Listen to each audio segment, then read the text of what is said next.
اعوذ باللہ من الشیطان الرجیم بسم اللہ الرحمن الرحیم۔ آج کا جو سبق ہے یہ عدالت میں طعن کی وجوہ جو ہیں، جو وجوہات بنتی ہیں طعن کی، اس پر آج کا سبق ہے۔ عدالت میں طعن کے جو اسباب ہیں وہ ہیں 5۔ نمبر 1 کذب، نمبر 2 اتہام کذب، نمبر 3 فسق، 4 عدالت، بدعت۔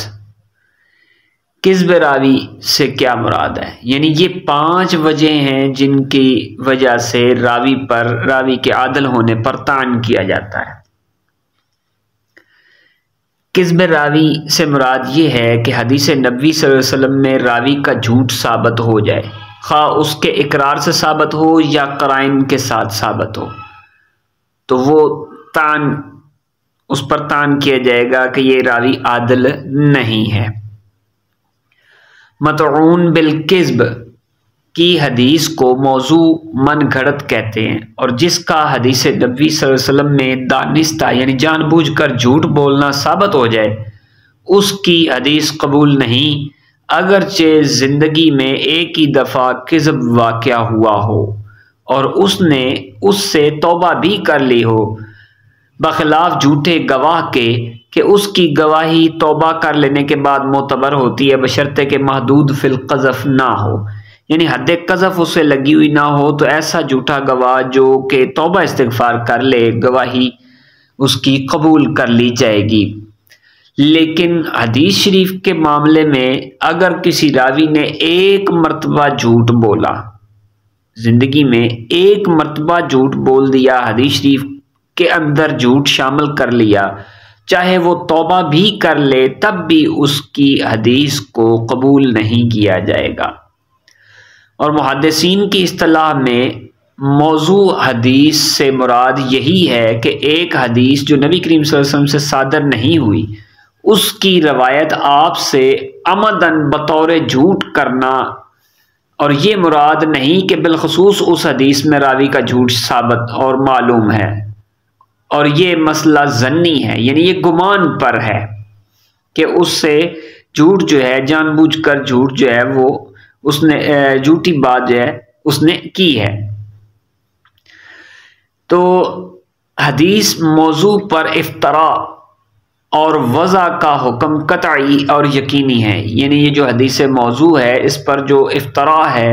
یعنی جھوٹ جو باندھا گیا ہے، اور وضع کا جو حکم ہے یہ قطعی طور پر ہے اور یقینی طور پر ہے، یقینی طور پر قطعی اور یقینی طور پر نہیں ہے، بلکہ بطریق ظن غالب ہے، یعنی غالب گمان جو ہے وہ یہی ہے کہ اس نے ایسا کیا ہے، لہٰذا یہ حدیث موضوع ہے۔ کیونکہ جھوٹا شخص کبھی سچ بھی بولتا ہے، یہ ضروری نہیں ہے کہ جھوٹا شخص ہر وقت جھوٹ ہی بولے، بلکہ وہ سچ بھی بولتا ہے۔ اس سے وہ اعتراض بھی دور ہو گیا کہ حدیث کا موضوع یعنی من گھڑت ہونا کبھی واضح کے اقرار سے معلوم ہوتا ہے، اور اقرار وضع سے وضع حدیث کا یقین نہیں کیا جا سکتا،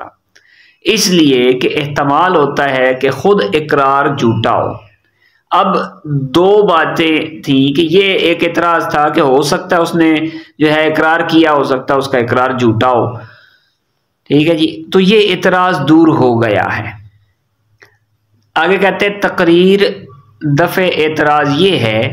کہ وضع یعنی من گھڑت ہونے کا یقین نہ ہونے سے یہ لازم نہیں آتا کہ بطور ظن غالب بھی اس پر وضع کا حکم نہ لگایا جائے۔ اب ظن غالب کی وجہ سے اس پر جو ہے وہ وضع کا حکم لگایا جائے گا، ورنہ پھر مقر جو ہے، مقر یعنی اقرار کرنے والا، قتل کا اقرار کرنے والا جو ہے، قتل پر یعنی اس پر قتل کا اور شادی شدہ معترف زنا پر رجم کا حکم بھی نہ دینا چاہیے۔ وہ کہتے ہیں اگر کوئی اقرار کر لیتا ہے، اگر یہی بات ہو کہ جی اس نے اقرار کیا ہے کہ میں نے جھوٹ بولا ہے، حدیث شریف میں جھوٹ جو ہے وہ گھڑا ہے، تو یہ کہے جی نہیں ہو سکتا ہے کہ اس نے جو ہے وہ جو جھوٹ گھڑنے کے بارے میں اس نے کہا میں بھی ہو سکتا ہے کہ اس نے غلط بیانی کی ہو، آپ سے اس نے جھوٹ شامل نہ کیا ہو، تو اس پر جو ہے یہ حکم نہ لگایا جائے۔ تو وہ کہتے ہیں ورنہ پھر تو یہ بھی ہوگا کہ جو قتل کا اقرار کر رہا ہے اس پر قتل کا جو مقدمہ، یعنی کہ اس پر قتل ثابت ہونے کی جو حد لگائی جاتی ہے کہ اس کو قتل کیا جائے یا دیت وغیرہ کے لیے قصاص وغیرہ کے طور پر اسے قتل کیا جائے، تو وہ قتل کرنے کا جو حکم لگایا جاتا ہے، حد لگائی جاتی ہے، وہ بھی۔ اور شادی شدہ جو ہے زانی اگر وہ اعتراف کر لے کہ میں نے زنا کیا ہے تو اس پر بھی پھر رجم کا حکم نہیں دینا چاہیے، کیونکہ ہو سکتا ہے کہ وہ ویسے ہی اقرار کر رہا ہو، اس لیے کہ اس اقرار میں بھی کذب کا احتمال موجود ہوتا ہے، یعنی ہو سکتا ہے وہ جھوٹ بول رہا ہو۔ تو وہ کہتے ہیں اسی بات کو آپ سمجھ لیں۔ دوسری چیز یہ ہے اتہام کذب کیا ہوتا ہے۔ پہلا تو تھا کذب، اب ہے اتہام کذب۔ راوی پر عمدن جھوٹی حدیث جو مشہور قواعد دینیہ کے خلاف ہو روایت کرنے کی تہمت ہو، اس نے اقرار نہیں کیا، نہ وہ کاذب ہے، اس پر تہمت لگی ہوئی ہے، اس کی جانب سے اس کی روایت ہوئی ہو جس حدیث کے راوی میں یہ طعن ہوا ہو، تو اسے متروک اور اس شخص کی حدیث کو متروک کہا جائے گا۔ خواہ اپنے کلام اور گفتگو میں جھوٹ بولنے کا عادی ہو، یعنی کہ عام اپنے کلام میں وہ جھوٹ بولنے کا عادی ہے، اپنی بات جو کرتا ہے اس میں جھوٹ بولتا ہے، حدیث نبی صلی اللہ علیہ وسلم کے متعلق اس سے دروغ گوئی اور کذب بیانی ثابت نہ بھی ہو، تب بھی جس راوی میں تہمت جھوٹ کا عیب ہو اس کی حدیث کو متروک کہا جاتا ہے۔ جیسے کہتے ہیں حدیثہ متروکن یا فلان متروک الحدیث، ایسا شخص اگر توبہ کرے اور امارات یعنی علامات صدق ظاہر ہو جائیں تو اس کی روایت کردہ حدیث مقبول ہو سکتی ہے۔ اور جس شخص سے کبھی نادراً اپنے کلام میں جھوٹ سرزد ہو، نہ کہ حدیث نبی صلی اللہ علیہ وسلم میں، اس کی حدیث کو متروک یا موضوع کا نام نہیں دیا جائے گا، اگرچہ یہ معصیت ہے۔ ایک ہے یہ، اب دیکھیں دو باتیں یہاں انہوں نے اس میں کی ہیں۔ ایک شخص وہ ہے جس پر کذب یعنی جھوٹ بولنے کا احتمال ہے، جھوٹ بولنے کا الزام لگایا گیا ہے، یعنی اس پر یہ الزام لگایا گیا ہے کہ وہ شخص جو ہے جھوٹ بولتا ہے اپنے کلام میں، یعنی جھوٹا شخص ہے، ہر وقت اپنی بات جب بھی کرتا ہے جھوٹ ہی بولتا ہے، لیکن حدیث شریف میں وہ شخص کا جھوٹ ثابت نہیں ہے کہ وہ حدیث شریف میں جھوٹ بولتا ہے، تو ایسا شخص جو ہے اس کی حدیث کو بھی متروک کہا جائے گا۔ اور اگر وہ شخص توبہ کر لیتا ہے جھوٹ پر، مطلب اپنے جھوٹ سے توبہ کر لیتا ہے، جو مطلب اس کو عادت ہے جھوٹ بولنے کی، اس میں وہ توبہ کر لیتا ہے، حدیث شریف میں اس نے جھوٹ مکس نہیں کیا، صرف اور صرف اپنے کلام میں جو وہ خود لوگوں سے بات کرتا ہے اس میں وہ جھوٹ بولتا ہے، اگر وہ اس سے توبہ کر لیتا ہے جھوٹ سے، اور اس کا قرائن کے ذریعے سے پتہ بھی چل جاتا ہے کہ وہ شخص جھوٹ جو ہے اب نہیں بولتا، اس کی صدق پر جو ہے وہ بات صادق آ رہی ہے کہ وہ شخص جھوٹ اب نہیں بولتا، اس نے جھوٹ کو ترک کر دیا ہے اور ثابت ہو جائے، تو اس شخص کی روایت کردہ حدیث مقبول ہو سکتی ہے، جس شخص سے کبھی نادراً اپنے کلام میں جھوٹ سرزد نہ ہو، ٹھیک ہے جی، اس کی روایت جو قبول ہو سکتی ہے۔ اب آگے کہتے ہیں اور جس شخص سے کبھی نادراً اپنے کلام میں جھوٹ سرزد ہو، نہ کہ حدیث نبی صلی اللہ علیہ وسلم میں، اس کی حدیث کو متروک یا موضوع کا نام نہیں دیا جائے گا، اگرچہ یہ معصیت ہے۔ ایک ہے عادی مجرم ہے، جھوٹ بولتا ہے کلام میں، وہ ہر بندے کو پتا ہے، پنجابی جی کہیے تو یار دی گل کر دے وہ جھوٹا ہے، ہر گل تے جھوٹ بولتا ہے، یعنی کہ جو بھی بات ہے وہ اس میں جھوٹ بولتا ہے۔ تو اسی طرح ایک شخص ایسا ہے جو جھوٹ بولتا نہیں ہے، اس کی عادت نہیں ہے، لوگوں کے بیچ میں وہ سچا شخص مشہور ہے، لیکن اتفاقاً کہیں بائی مسٹیک غلطی سے اس نے اپنے کلام میں جھوٹ بول دیا، یعنی کہ بار بار، یعنی کہ وہ جھوٹ نہیں بولتا، اتفاقاً اس نے ایک کا دکا دفعہ کہیں جھوٹ بول دیا یا ایک دفعہ جھوٹ بول دیا اور اس کا جھوٹ جو ہے لوگوں کے سامنے ظاہر ہو گیا کہ اس نے جھوٹ بولا ہے،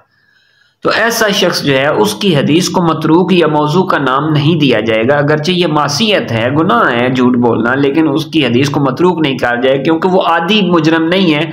اس نے غلطی سے بولا ہے، گناہ اس سے سرزد ہو گیا ہے جھوٹ بولنے والا۔ اس کے بعد آگے کہتے ہیں فسق۔ فسق عملی سے مراد کیا ہے؟ فسق عملی سے مراد ہے کبیرہ غیر کفر کا ارتکاب کرنا، یعنی کہ ایسے گناہوں کا ارتکاب کرنا جو کہ کبیرہ ہوں لیکن کفر کا غیر کفر ہوں، ان کا ارتکاب کرنا۔ اور فسق اعتقادی یعنی عملی فسق اس کو کہتے ہیں، اور فسق اعتقادی بدعت میں داخل ہے، جس کا ذکر عن قریب آ رہا ہے، وہ بدعت کے بارے میں تفصیلی بات ہوگی۔ اور بدعت کا استعمال اکثر طور پر اعتقاد میں ہوتا ہے، اور کذب اگرچہ فسق میں داخل ہو، یعنی جھوٹ بولنا اگرچہ فسق میں داخل ہے لیکن اس کو علیحدہ مستقل عنوان سے اس لیے ذکر کیا گیا کہ یہ شدید طعن اور سخت عیب شمار ہوتا ہے جھوٹ بولنا، اس لیے اس کو علیحدہ ذکر کیا گیا ہے، فسق سے باہر نکال دیا گیا ہے۔ اس کے بعد آتا ہے جہالت راوی۔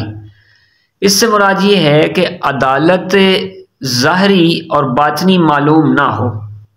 یعنی راوی کا عادل ہونا ظاہری طور پر بھی معلوم نہ ہو اور باطنی طور پر بھی معلوم نہ ہو جس راوی سے وہ حدیث آ رہی ہے، ایسا راوی مجہول الحال کہلاتا ہے، یعنی ایسا راوی جو ہے وہ مجہول ہے، جس کے بارے میں انفارمیشن اتنی خاص نہیں ہے، اور اس کی روایت کو مبہم کہتے ہیں، جیسے کہتے ہیں کہ حدثنی رجل یا حدثنی شیخ، مبہم راوی کی حدیث مقبول نہیں ہے، ہاں اگر حدیث مبہم بلفظ تعدیل وارد ہو جیسے حدثنی ثقۃ یا اخبرنی عدل، تو اس میں اختلاف ہے، یعنی اگر راجل کا کہا کہ کسی ایک آدمی نے مجھ سے بیان کیا یا ایک شیخ نے بیان کیا ہے تو یہاں یہ مبہم مقبول نہیں ہوگی، لیکن تعدیل کے کلمات ہیں، یعنی عادل ہونے کے کلمات ہیں، مطلب یہ ہے کہ مجھ سے ایک ثقہ راوی نے یہ روایت کی ہے یا کہے کہ مجھ سے ایک عادل راوی نے روایت کی ہے، تو اس میں اختلاف ہے۔ زیادہ درست یہ ہے کہ مقبول نہیں ہوگی، کیونکہ ممکن ہے کہ کہنے والے کے اعتقاد میں عدل ہو اور واقع میں نہ ہو، یعنی کہ اس بات کا احتمال ہے کہ جو کہہ رہا ہے کہ راوی ثقہ ہے یا عادل ہے تو اس کے نزدیک ہو سکتا ہے اس کے اعتقاد کے مطابق وہ عادل ہو اور ثقہ ہو، لیکن جو حدیث لے رہا ہے مد مقابل اس کے نزدیک اس کی شرائط کے مطابق وہ عادل اور ثقہ نہ ہو، اور اگر کوئی امام حاذق یہ الفاظ فرمائے تو مقبول ہے۔ امام حاذق سے مراد یعنی کہ اتھینٹک قسم کے راوی جو ہیں، ایسا امام جس کو حدیث کا امام کہا جائے، تو وہ اگر کہے کہ یہ جو ہے شخص ثقہ راوی سے میں روایت لے کر آ رہا ہوں تو اس کی حدیث مقبول ہے، جس طرح کہ سیدی امام مالک رحمۃ اللہ تعالی علیہ یہ ایک اتھینٹک اور ثقہ قسم کے راوی ہیں، اگر وہ یہ کہہ دیں تو ان کی روایت کو قبول کر لیا جائے گا۔ اسی طرح امام بخاری رحمۃ اللہ تعالی علیہ ایک اتھینٹک راوی ہیں، امام مسلم رحمۃ اللہ تعالی علیہ ایک اتھینٹک راوی ہیں، امام احمد بن حنبل رحمۃ اللہ تعالی علیہ، امام شافعی رحمۃ اللہ تعالی علیہ، اسی طرح امام اعظم ابو حنیفہ رحمۃ اللہ تعالی علیہ، یہ جو اتھینٹک قسم کے راوی ہیں جن کی ثقاہت پر جو ہے پوری دنیا کو کیا پورے جناب محدثین جو ہیں ان پر اعتماد کرتے ہیں، تو ایسے اتھینٹک راوی جب یہ کہہ دیں کہ مجھ سے ثقہ راوی نے یا عادل راوی نے یہ روایت بیان کی ہے تو وہ مقبول ہوگی، اس کو امام حاذق کہتے ہیں، یعنی کہ ایسا امام جو حدیث کے اور علم کی جو ہے وہ ایچی بیچی کو جانتا ہو، یعنی اور اس کے کونے گوشے کو اچھے طریقے سے، اس کی نوک پلک کو جانتا ہو کہ وہ کس طریقے سے اس پر عمل کیا جا سکتا ہے اور حدیث کو الگ کیا جا سکتا ہے ضعیف احادیث سے، اور علم حدیث کا فن کا وہ ماہر ترین شخص ہے۔ آگے کہتے ہیں کہ بشرطے کہ یہ اعتقاد کسی تعویل پر مبنی ہو، بطریق انکار نہ ہو، ٹھیک ہے، بطریق انکار نہ ہو کہ یہ تو کفر ہے، مطلب یہ ہے کہ یہ اعتقاد کسی تعویل کی بنا پر ہے، یعنی تعویل کرتے ہوئے یہ اعتقاد ہونا چاہیے، انکار کی طرح نہیں۔ بدعتی کی روایت جمہور کے نزدیک مردود ہے، ٹھیک ہے جی، اور بعض کے نزدیک مقبول ہے بشرطے کہ موصوف بالصدق ہو، اور بعض نے کہا کہ اگر وہ بدعتی ضروریات دین میں سے کسی ضروری کا منکر ہے، یعنی ضروریات دین میں سے کسی ضرورت کا منکر ہے، تو اس کی حدیث مردود ہے، ورنہ مقبول، بشرطے کہ ضبط، ورع، تقوی، احتیاط اور سیانت کے ساتھ موصوف ہو۔ شرط یہ ہے کہ وہ اس میں ضبط بھی ہو، ورع بھی ہو، تقوی بھی ہو، احتیاط بھی ہو، سیانت بھی ہو، ان تمام اوصاف کے ساتھ وہ موصوف ہو۔ لیکن مختار مذہب یہ ہے کہ اگر وہ بدعت کی جانب دعوت دیتا ہے اور اس کی ترویج کرتا ہے تو اس کی حدیث مقبول نہیں، ورنہ قبول کی جائے گی، ٹھیک ہے، اس کی حدیث مقبول نہیں ہے، ورنہ جو ہے وہ قبول کر لی جائے گی، بشرطے کہ ایسی چیز روایت نہ کرے جس سے اس کی بدعت کو تقویت پہنچتی ہو، اور اگر ایسی چیز کی روایت کرتا ہے تو ایسی روایت قطعی طور پر مردود ہے۔ بالجملہ کا مطلب المختصر، اہل بدعت اور کج مج مذاہب سے اخذ حدیث میں ائمہ مختلف ہیں،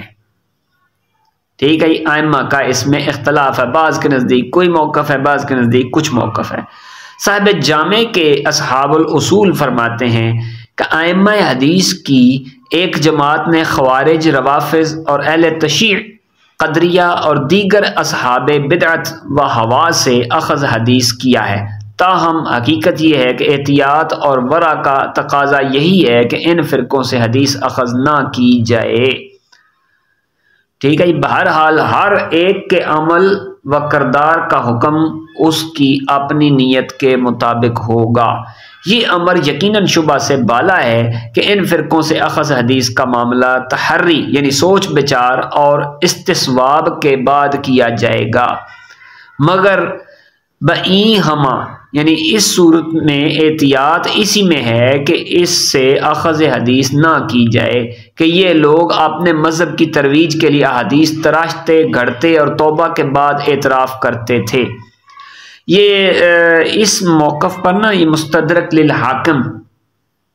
المستدرک للحاکم جو یہ کتاب ہے، ہمارے بزرگ ہیں قابل قدر ہیں، ان سے تھوڑا سا صحب ہوا ہے اس معاملے میں، انہوں نے اس قسم کے لوگوں سے بھی احادیث کو اخذ کیا ہے، جو کہ اس میں انہوں نے احادیث کو جمع تو کیا لیکن ان سے یہ احتیاط کرنے میں صحب ہوا ہے کہ وہ من گھڑت احادیث بھی بیچ میں لے آئے ہیں، ایسے لوگوں سے بھی لی ہیں جو کہ جھوٹی احادیث گھڑنے تراشنے میں ماہر ہیں، اور محدثین نے ان احادیث پر جرح بھی کی ہے۔ آگے آ جاتا ہے بدعت